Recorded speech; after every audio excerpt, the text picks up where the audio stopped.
지난주 여러분에게 부탁드리는 것은 말씀을 읊조려라 이렇게 부탁을 드렸습니다. 실천하신 분 계십니까?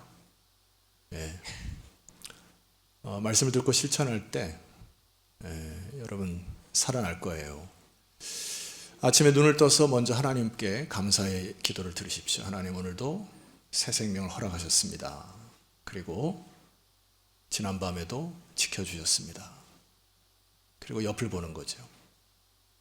사랑하는 사람 주셔서 감사합니다. 오늘도 새롭게 하루를 시작하게 하옵소서. 읊조리는 것입니다. 나도 모르게 새로운 힘이 나고 피곤함이 사라지는 것을 느끼실 거예요. 실천해 보시렵니까? 예. 제가 주중에 좋아하는 그 미국의 목사님 한 분이 계신데 존 파이퍼 목사님이라고, 이름 기억하기 쉬울 거예요. 파이프 생각하면 되시겠죠. 존 파이퍼 목사님이 계신데 나이가 많이 들으셔서 발음이 많이 세기도 합니다만은 아직까지 하나님에 대한 열정이 쩌렁쩌렁한 분이시고요. 그분의 이제 설교를 듣다가 하나의 예화를 드시는 것을 보고 여러분에게 좀 소개할까 합니다. 존 파이퍼 목사님이 챗 GPT에게 물어보았습니다. 하나님께 드리는 32초짜리 기도문을 작성해줘. 딱딱딱딱. 돈 카슨 박사의 영과 신학을 반영해서 하나님의 은혜의 영광을 찬송하는 것도 포함, 이런 문장을 써서 클릭을 하고 AI에게 물어봤습니다. 3초 후에 답이 왔어요. 이런 답이 왔습니다. 은혜로운 아버지, 역사와 구원의 주관자이신 주님께 경배합니다. 영원 전부터 주님께서는 합당치 않은 죄인들에게 풍성한 은혜를 베풀기로 작정하셨습니다. 사랑하는 아들의 피를 통해서요, 하나님의 자비의 영광을 찬송합니다 하고 뒤에 아멘까지 했어요. 여러분, 아멘을 해야 합니까 말아야 합니까? 챗GPT가 기도문을 작성해서 보여준 거예요. 참고적으로 저는 챗GPT에게 설교를 묻지 않습니다. 습관이 될까 봐 무서워요. 겉으로만 보면 이 기도문은 초신자가 작성하는 글보다도 굉장히 훌륭합니다. 그러나 이 기도를 받으실까요? 받지 않으실까요? 예수님께서 하신 말씀을 기억해야 합니다. 마태복음 15장 8절 말씀에 이 부분을 함께 선포합니다. 자, 시작. 이 백성이 입술로는 나를 공경하되 마음은 내게서 멀리. 무슨 말씀입니까? 챗 GPT도 얼마든지 기도문을, 설교문을 작성할 수 있지만 챗 GPT의 기도문과 설교문은 하늘나라에 도착하지도 못하고 잡동사니 쓰레기로 취급될 것입니다. 왜냐하면 그 안에는 마음이 담겨 있지 않아서 그래요. 중심이 담기지 않은 글입니다. 하나님께 찬송을 드리고 영광을 돌리는데 얼마든지 좋은 글로 기도할 수 있고 찬송할 수 있는데, 문제는 주님께서 말씀하신 것, 마음이 내게서 멀다, 이것이 위험한 것이죠. 오늘 우리들은 얼마든지 하나님 앞에 예배 드리는 척 할 수 있고,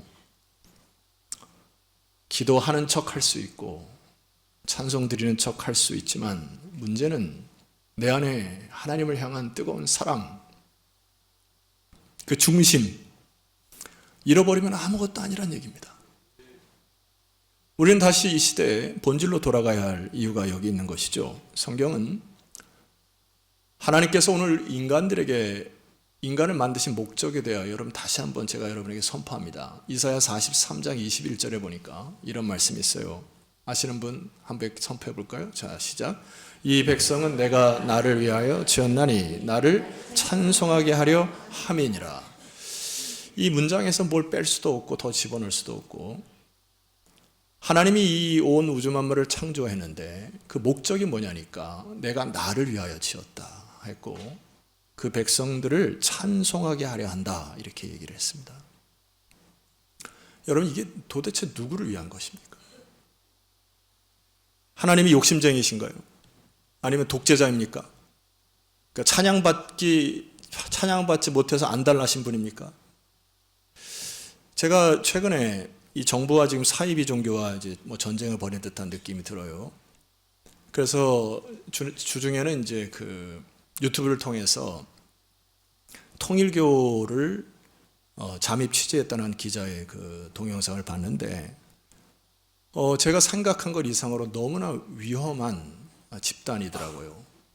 왜냐니까 그 궁이라고 하는 곳에 들어가면 그 문성명과 한학자 씨의 동상이 거의 뭐 김일성 동상만한 큰 것들이 2개가 있고요. 또 집물실을 뭐 이렇게 들어가니까 곳곳에 우리 교회 이 벽만만한 그림들이 그 사람들의 그림이 막 걸려 있고 많은 사람들이 거기서 머리를 조아리고 그들을 경배하고 참 부모라고 얘기를 하고 그렇게 합니다.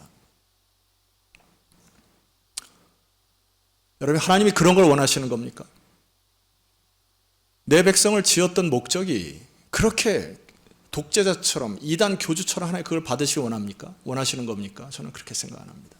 하나님이 이 세상을 창조하신 목적과 여러분을 창조하신 목적 속에 나를 찬송하게 하려 함이라 라고 하는 것은 여러분을 위한 것이라 저는 확신해요. 무슨 얘기냐면 찬송은 어떨 때 합니까? 감사가 터질 때, 기쁠 때, 사랑이 충만할 때. 하나님은 그의 백성을 만드시고 내 백성이 기뻤으면 좋겠다. 내 백성이 감사했으면 좋겠다. 어떤 상황일지라도 나를 기억하고 내 주권을 기억하고 그들이 찬송하며 살았으면 좋겠다. 이게 저와 여러분을 위한 메시지라는 얘기를 놓치시면 안 되지 않습니까? 그래서 시편에 많은 내용들이 있습니다. 이게 이제 명령어로 쓰여 있어요. 이런 내용이 있어요. 하나님을 찬양하라, 명령입니다. 하나님을 기뻐하라, 하나님을 송축하라. 왜 아멘을 안 하시죠? 저는 참고적으로 사이비가 아닙니다. 하나님을 감사하라. 왜 명령형으로 쓰여 있을까요? 그것이 여러분을 위한 살 길이라는 얘기입니다. 여러분, 우리 인간은 식물도 아니고 동물도 아니에요. AI도 아닙니다. 식물과 동물과 AI가 갖지 못한 감정이 있어요. 감성, 영어로 하면 feel. 여러분, feel 받아야 찬양합니까? feel 받아야 기도하는 거예요? 그런 게 아니고 그 feel을 다스려야 한다는 것입니다. emotion, 영어에 emotion이라는 단어가 있습니다. 감성, 감정, 이것을 다스려 하나님 명령하십니다. 그리 아니하실지라도 감사하여. 하나님께 예배를 드릴 때 여러분의 감성을 다스려 아버지 앞에 예배 드리는 그 예배가 올려지는 중심 예배가 되는 것 주께서 기억하신다라고 하는 것이죠. 그래서 시편의 말씀 1장 1절에 보니까 조금만 좀 올려주세요. 아까가 좋은 것 같으네. 시편 1편 1절에 보니까 여러분 잘 아시는 부분이 있는데 복 있는 사람은 악인들의 꾀를 따르지 아니하고 죄인들의 길에 서지도 아니하고 오만한 자들의 자리에 앉지도 아니하고 2절의 말씀 같이 선포합니다. 시작. 오직 여호와의 율법을 즐거워하여 그 율법을 주야로 묵상하는 자로다. 이 사람이 복 있는 자라는 얘기잖아요. 이게 율법적입니까? 여러분을 하여금 율법적으로 말씀을 읽어라 해서 읽는 겁니까? 그게 아니고 오직 주야로 주의 말씀을 즐거워하고 그 말씀을 묵상하기 시작할 때 주께서 주신 은혜로 살아간다는 거 아니에요, 이게 말씀이. 주님으로부터 오는 선하신 뜻을 분별하여 이 세상을 살아가는 것이 복되다라고 하는 거 아닙니까?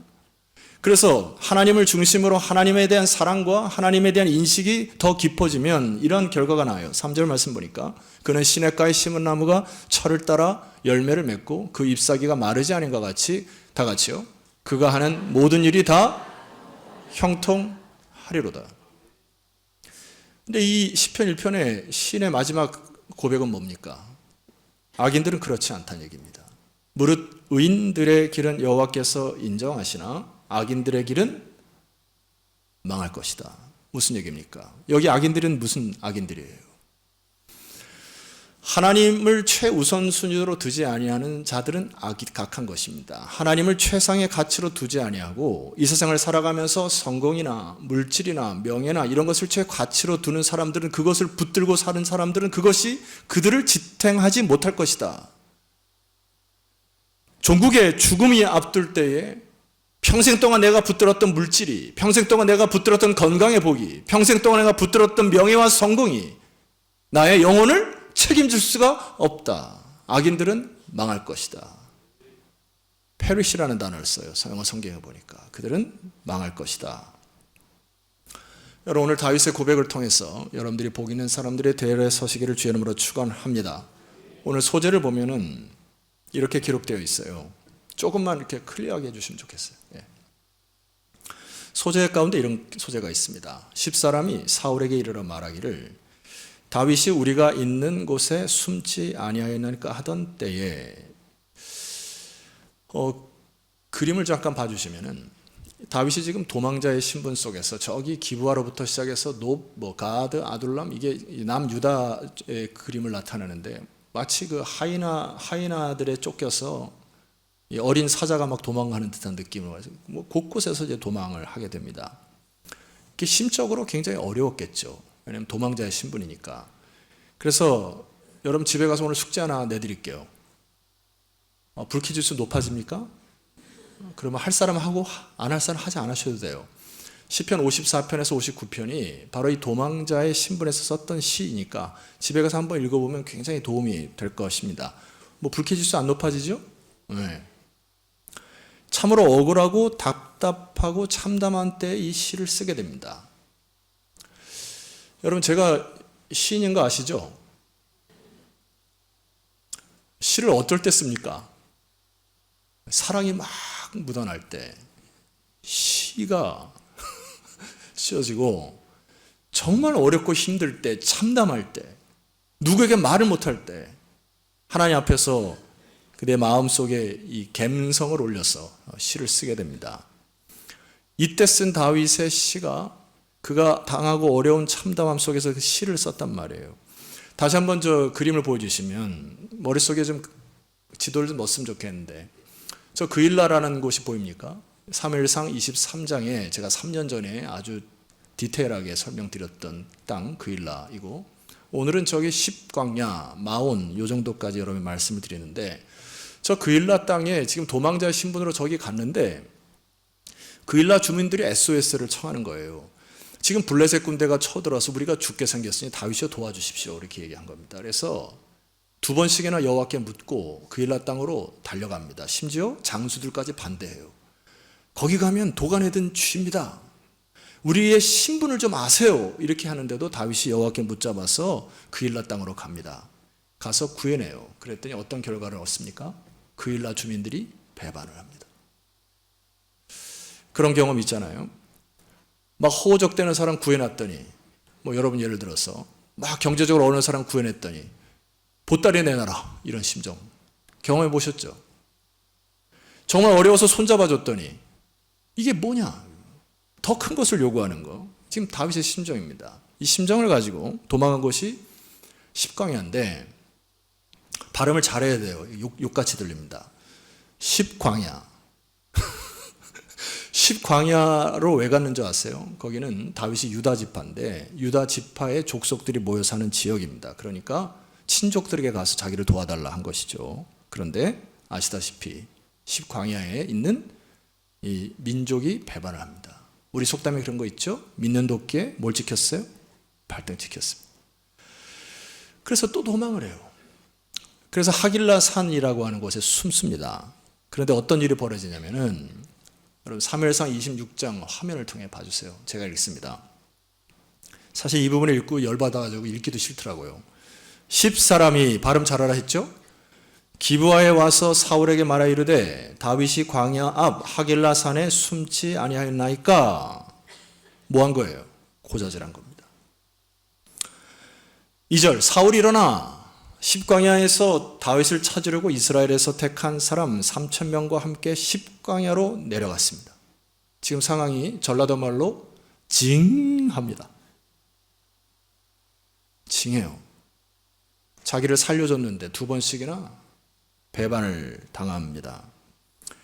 어쩌면 이 배반으로 인하여서 다윗은 마음이 너무 상했을 것이라는 추측이 되고, 관계가 이렇게 힘들 것이었나, 내가 이렇게 은혜를 줬는데 이렇게 원수로 갚나, 어쩌면 기도할 마음이나 마음의 마상, 상처를 입어서 감각이 사라진지도 모릅니다. 근데 이때 다윗이 했던 자세가 있어요. 그게 뭐냐니까 오늘 시편을 탄생한 기도의 자세입니다. 1절 말씀에 뭐라고 기도하냐니까 크게 한번 선포합니다. 시작. 하나님이여 주의 이름으로 나를 구원하시고 주의 힘으로 나를 변호하옵소서. 뭐라고요? 하나님이여 주의 이름으로 나를 구원하시고 주의 힘으로 나를 뭐하라고요? 변호해달라고요. 사람은 사실 믿을 대상이 아닙니다. 언제고 배신할 가능성이 높아요. 모든 관계가 끊어진 상황 속에서 다윗은 하나님 앞에 두 손 들어 기도합니다. 하나님, 주의 이름으로 나를 구원하옵소서. 여러분, 신앙이 이렇게 하면 됩니다. 나 혼자 남아있을지라도, 나 혼자 견디기 어려운 심정이 있을지라도 두 손 높이 들어 하나님께 구원을 요청하시면 돼요. 그것이 기도입니다. 그리고 이렇게 기도하는 겁니다. 주의 힘으로 나를 변호하옵소서. 여기 변호라고 하는 단어는 사법적 용어로서 심판과 판단을 의미합니다. 하나님, 주님의 공의로 판단하여 주옵소서. 속 시원합니다. 왜일까요? 하나님만이 공의롭고 하나님만이 진의를 아시고 하나님만이 나를 해결해 줄 수 있으므로 하나님, 이 모든 상황을 판단하여 주셔서 주님의 의로 심판하여 주옵소서. 간구하시는 여러분 되시기를 소망합니다. 그리고 두 번째 간구를 해요. 2절 말씀 이렇게 되어 있습니다. 하나님이여 내 기도를 들으시며 내 입의 말에 귀를 기울이옵소서. 3절 낯선 자들이라는 나를 치고 포악한 자들이 나의 생명을 수색하며 하나님을 자기 앞에 두지 아니하였음이니라. 주목할 단어 2절에 보니까 내 입의 말에 귀를 기울이옵소서. 단순히 입으로 떠벌리는 기도가 아니고 다윗은 그의 중심으로 하나님께 기도를 합니다. 하나님, 제 중심을 받으시옵소서. 낯선 자들이 일어나 나를 칩니다. 여기 낯서다라고 하는 것은 얼굴이 낯선 상태를 의미하는 게 아니에요. 이거는 하나님을 떠나 하나님을 마음에 두지 않은 사람들이 언어와 행동이 달라지는 것이 낯설다라고 하는 표현입니다. 여러분, 지난주에 제가 불륜에 대해서 말씀드렸는데 강당에서 자주 얘기 안 할게요. 이게 사람이 사랑하다가 마음이 틀어지면 그의 언어와 행동이 달라집니다. 평소와 같지 않아져요. 낯설게 됩니다. 오늘 다윗이 느꼈던 것은 뭐죠? 하나님을 자기 앞에 두지 아니하였으므로 그들이 낯설게 느껴진다. 뿐만 아니라 그들이 포악해졌다. 그들이 거칠 것 없이 하이나처럼 물고 뜯는 포악한 인생이 되었나이다. 그런데 이 다윗의 믿음의 고백은 무엇이죠? 하나님, 이 어려운 상황과 위기일지라도 저는 저의 언어와 행동을 하나님 앞에 두겠나이다. 이 기도를 드리시는 겁니다. 우리 그리스도인들은. 다른 사람은 다 주를 버릴지도 나는 주를 버리지 않겠습니다 하고 기도의 자리로 오셔서 하나님께 기도하여 분별력을 얻으시는 것입니다. 여러분, 기도를 왜 합니까? 복 달라고요? 예, 하나님 복을 주시긴 하겠지만 기도를 하는 이유는 분별력을 위한 기도를 하는 것이에요. 하나님, 이 일을 해야 합니까? 말아야 합니까? 내가 선택을 하는데 이것을 선택해야 되면 말해야 됩니까? 하나님의 뜻이 무엇입니까? 그것이 기도를 통해서 나오는 것이죠. 예를 들어서 봅시다. 사무엘서 26장 8절 말씀 보니까 십광야로 사울의 사람들이 3,000명이나 몰려옵니다. 지금 다윗은 600명의 식솔들을 거느리고 있거든요. 그러니까 게임이 안 됩니다. 하길라산의 근처에 와서 진을 쳐요. 이때 다윗이 아비새를 데리고 그 적진을 뚫고 들어갑니다. 그 장면이 사무엘서 26장 8절에 나와요. 보세요. 아비새가 다윗에게 이르되 하나님이 오늘 당신의 원수를 당신의 손에 넘기셨나이다. 그러므로 청하오니 내가 참으로 그를 찔러서 단번에 땅에 꽂게 하옵소서. 내가 그를 두 번 찌를 것이 없으리이다. 뭐라고 하는 겁니까? 기회를 잡았습니다. 죽입시다. 이렇게 되는 거예요. 다윗이 아비새에게 이르되 죽이지 말라. 누구든지 손을 들어 여호와의 기름 부은 자를 치면 죄가 없겠느냐 하고 10절 다윗이 또 이르되 여호와께서 살아계심을 두고 맹세하노니 여호와께서 그를 치시리니. 분별입니다. 혹은 죽을 날이 이르거니와 또는 전장에 나가서 말하리라. 11절 내가 손을 들어 여호와의 기름 부은 자를 치는 것을 여호와께서 뭐 하시나니? 금하시나니. 하지 말라. 너는 그의 머리 곁에는 창과 물병만 가지고 가자. 기도를 통하여 얻는 지혜입니다. 하나님이 기도를 통하여 하라, do 하면 하시는 거예요. 아멘 하는 사람 한 명도 없네요. do not, 하지 말라. 그러면 하지 않는 것입니다. 하나님의 주권에 이 영혼이 달려있다. 하지 마라. 선을 넘지 마라. 안 하는 것입니다. 그게 그리스도인이에요. 순종하면 하나님의 역사를 경험하는 것입니다. 상대적으로 사울에게는 이 중심이 없었어요. 하나님을 두려는 중심이 없습니다. 그러니까 자기가 궁급하고 배가 고프니까 제사장의 역할을 침범하여 자기가 제사장의 역할을 하다가 하나님께 침을 당합니다. 분별력이 사라진 것이죠. 여러분, 하나님을 경외하는 것, 복 있는 자들의 중심인 것입니다. 복 있는 자들이 뭐라 하죠? 악인들의 길을 따르지 아니하고, 아멘 하셔야죠. 죄인들의 길에 서지도 아니하고, 오만한 자의 자들의 자리에 앉지도 아니하고, 오직 여호와의 율법을 즐거워함으로. 한 주간 동안 여러분의 중심이 하나님을 즐거워하거나 주의 말씀을 즐거워했던 적이 있습니까? 만약에 없다면 형식적인 입술을 회개하셔야 해요. 그리고 주여, 제가 주의 선하심을 맛보게 하옵소서. 주의 율법을, 말씀을 달게 여기게 하옵소서. 기도하셔야 합니다. 기도한 이후에 하나님이 하지 마라 하면 하지 않고 하라면 하는 액션이 필요합니다. 제가 아는 지인 중에 최근에 앞에 일을 두고서 하나님께 기도를 하고 말씀을 묵상하는데 영어 성경으로 이렇게 묵상을 하다가 하나님이 사인을 5번이나 주셨답니다. 그 단어가 뭐냐면 take action이라는 단어예요. 하나님, 제가 이것을 할까요? take action. 행해라. 믿음으로 순종을 하면 역사가 일어나는 것입니다. 어떤 역사가 일어났을까요? 저는 참 이게 감동적인 부분인데 사무엘상 26장 12절 말씀 보니까 제가 읽습니다. 다윗이 사울의 머리 곁에서 창과 물병을 가지고 떠나가되 아무것도 보거나 눈치채지 못하고 깨어있는 사람도 없었으니, 여기 놀라운 구절이 있습니다. 이는 여호와께서 그들을 어떻게 해요? 깊이 잠들게 하셨으므로 그들이 다 잠들어 있었기 때문에 다윗이 아비새랑 와도 아무도 눈치채지 못하는 하나님의 역사.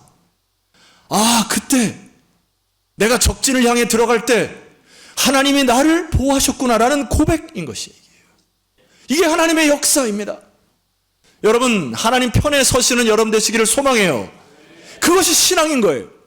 하나님 우리 편이 되시면 끝난 것입니다. 오늘 이 다윗을 통하여 여러분 하나님과 더 깊이 사랑했으면 좋겠어요. 저를 한번 따라합시다. 하나님 마음에 꼭 들기. 4가지 중에 하나 선택하세요. 첫 번째, 하나님 마음에 꼭 들기. 두 번째, 하나님을 의식하기. 하나님과 소통하기. 하나님을 사랑하기. 뭐 하나 선택하실래요?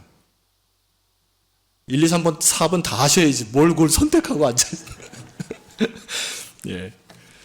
여러분, 오늘 시편 54편을 보면은 그 3절 하반절에 보면 셀라라고 하는 부분이 있습니다. 이거는 우리가 읽는 게 아니에요. 이렇게 읽다가 셀라하고 읽으시면 안 됩니다. 이거는 이제 히브리 문학 기법 중에 1, 2, 3절을 읽고 잠시 쉬었다가 묵상하고 4절을 읽으시오라고 하는 사인입니다. 그러니까 셀라 이렇게 안 하셔도 돼요. 이 셀라라고 하는 뜻은 멈추고 귀를 기울여라. 잠깐 쉬어서 묵상해라, 이런 뜻입니다. 그러니까 1, 2, 3절과 4, 5, 6, 7절간의 갭이 있다는 얘기죠. 그러니까 다윗이 하나님께 간구하는 3절까지 있다가 잠깐 인생의 갭에 하나님께 묵상하여서 아, 그때 하나님이 이렇게 역사하셨구나 깨닫고 4절을 다시 써 내려간 것이라는 얘기죠. 4절 이하에 다윗의 믿음의 고백이 터지고 있습니다. 이게 성도 여러분, 한 주간 동안 이 말씀을 계속 읊조리시기를 소망해요. 4절입니다. 우리 함께 선포합니다. 시작. 하나님은 나를 돕는 이시며 주께서는 내 생명을 붙들어 주시는 이시니이다. 다시 한번, 하나님은 나를 돕는 이시며 주께서는 내 생명을 붙들어 주시는 이시니이다. 여기 4절 초반절에 접속사가 생략되어 있습니다. 한국의 성경에는. 그러나 히브리 성경에는 접속사가 있어요. surely, 확실히 하나님께서는 나를 돕는 이시다. 보라, 이런 뜻이 담겨 있습니다. 다윗이 무엇을 느낀 겁니까? 아, 그때 내가 적진을 향해 갈 때, 여기 돕는다라고 하는 표현은 군사동맹을 의미합니다. 하나님이 하늘의 군대를 움직이셨구나. 3,000명이 되는 군사들의 눈을 멀게 하셨구나. 창과 물병을 갖고 나올 때에도 하나님의 도우심이 있었구나. 아, 그때 내가 하나님을 믿고 하나님 내게 중심을 드렸더니 하나님이 나를 그렇게 도와주셨구나. 하나님 내 생명을 붙들어 주셨구나. 믿음의 경험입니다. 순종을 해서 했더니 하나님이 경험을 허락해 주신 게 이게 신앙의 족적인 것이에요. 지지난주에 다급한 전화를 받고서 우리 성도가 화재에 휩싸였다는 소식을 듣고 현장에 달려갔거들 말씀을 드렸습니다. 도착해서 저 위에 제가 아는 3명의 교인들이 있다는 사실만으로도 가슴이 쓰라리더라고요. 많은 사람들을 만나서 대화를 했지만 속에서는 울음이 터지는 겁니다. 하나님 도와주십시오.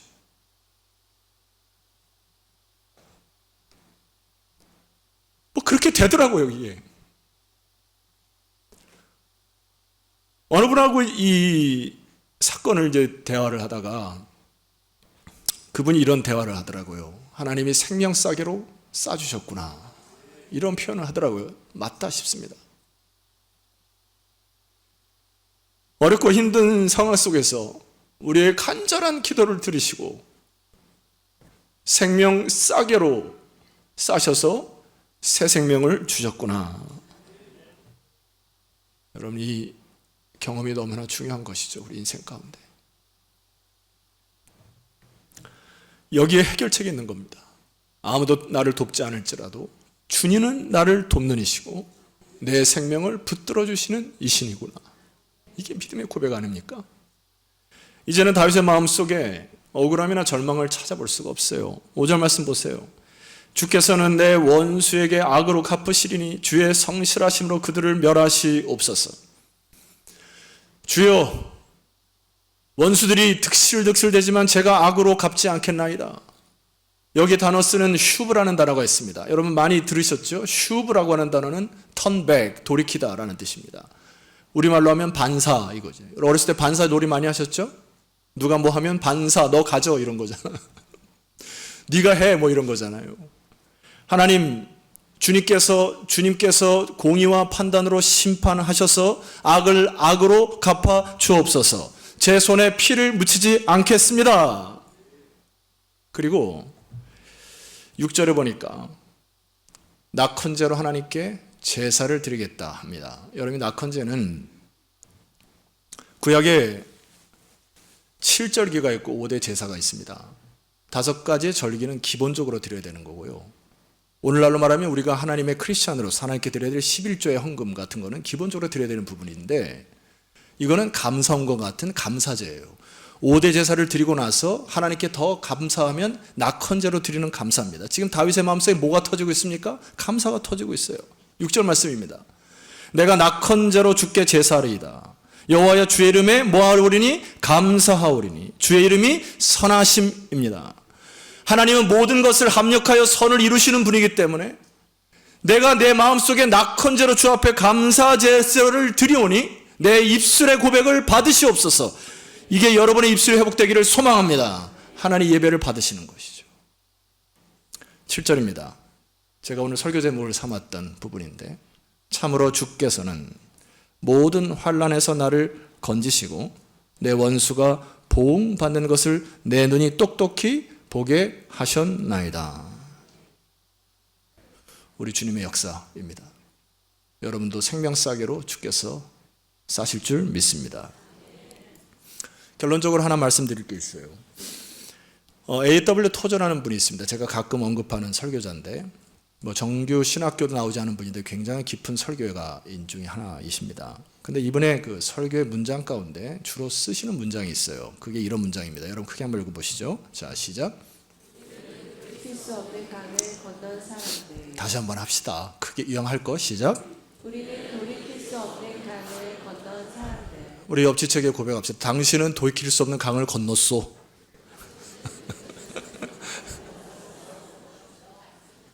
이게 뭔 말이에요? 출애굽기의 역사를 통해서 우리는 홍해 바다를 건넌 사람들인 것입니다. 과거로 돌아가고 싶은 거 아니잖아요. 애굽의 죄의 노예로 돌아가고 싶은 거 아니죠. 그런데 조건이 하나 있습니다. 광야를 통과해야 돼요. 광야를 통과하니까 여러분 생각대로 되지 않을 일들이 많이 있습니다. 마치 우리 인생을 광야로 표현하는 것처럼 사단의 많은 도전이 있을 것입니다. 사단의 많은 유혹이 있을 거예요, 여러분들에게. 그러나 우리는 이미 돌이킬 수 없는 강을 건넜어요. 미련한 자들은 자꾸 과거를 회상합니다. 우리가 그때 먹었던 수박이 얼마나 맛있었는가. 우리가 그때 약볕에서 부채미 막 이렇게 해먹으면서 막 그런 게 나오잖아요. 미련한 것입니다. 광야를 통과하는 것은 하나님께서 우리에게 주신 그 땅을 향하여 믿음으로 하루하루를 돌파하는 삶, 그것이 믿음의 삶입니다. 캠벨 몰건이라는 분이 이렇게 얘기를 해요. 믿음의 사람은 모든 문제 앞에서 다 같이 하나님과 마주 앉으셔야 합니다. 그래서 하나님께서 주시는 지혜로 분별력을 갖는 것이 기도예요. 앤드류 머레이라는 분이 이렇게 얘기를 합니다. 이거는 여러분이 선포합시다. 믿음으로 시작. 믿음은 보이지 않은 내용으로 채워지기를 바라는 하나의 빈 그릇이다. 다시 한번. 믿음은 보이지 않은 내용으로 채워지기를 바라는 하나의 빈 그릇이다. 저는 참고적으로 뷔페를 가게 되면은 2번 정도밖에 안 가요. 첫 번째 메인 음식, 그리고 디저트를 먹습니다. 어느 날 제가 수련회, 우리 목회자 수련회 갔는데, 이제 아내가 이렇게 왔다가, 아내는 이제 조금 자주 먹는 스타일이고, 저는 한 번에 2번에 이렇게 먹는 스타일인데, 나한테 이러는 거예요. 김 목사 왜 앉아있어? 왜요? 그랬대. 왜 아내를 자꾸 시켜? 그래서, 내가 시킨 거 아니고, 나는 그냥 2개만 먹는다고. 저는 뷔페 가도 딱 2번밖에 안 먹어요. 빈 접시에 이제 자기가 먹고 싶은 걸 막 갖다 놓잖아요. 근데 여기 표현 보세요. 믿음은 보이지 않은 내용으로 채워지기를 바라는 하나의 빈 그릇이다. 광야를 살아가면서 여러분 빈 그릇들이 있을 텐데 이것을 믿음으로 채워가는 것이에요. 그 일날을 말씀드렸을 때 다윗이 피할 때에 사울이 거의 코앞까지 추격해오는 장면 기억하실 것입니다. 그때 하나님이 저쪽에 전쟁을 일으키세요. 그래서 사울이 회군을 합니다. 그래서 다윗이 구해내는 장면이 셀라 하마느 곳이라고 기억하십니까? 담으세요. 분리의 바위, 도피의 바위. 믿음으로 하나님께 나아갔더니 이런 삶의 곳곳에 맛있는 믿음의 음식들이 하나둘씩 채워주는 역사를 경험하시는 여러분 되었으면 좋겠습니다. 여러분 눈을 들어 하나님의 영광과 은혜를 바라보시는 여러분 되시기를 소망합니다. 여러분을 권능의 팔로 붙드시고 돕는 자이시고 생명을 붙들어 주시는 하나님을 바라보며 하나님 내 안에 낙헌제 감사와 찬송의 입술이 회복되게 하여 주시옵소서. 우리 주님 묵상하며 간절히 기도하며 나가도록 하겠습니다. 기도하십시다.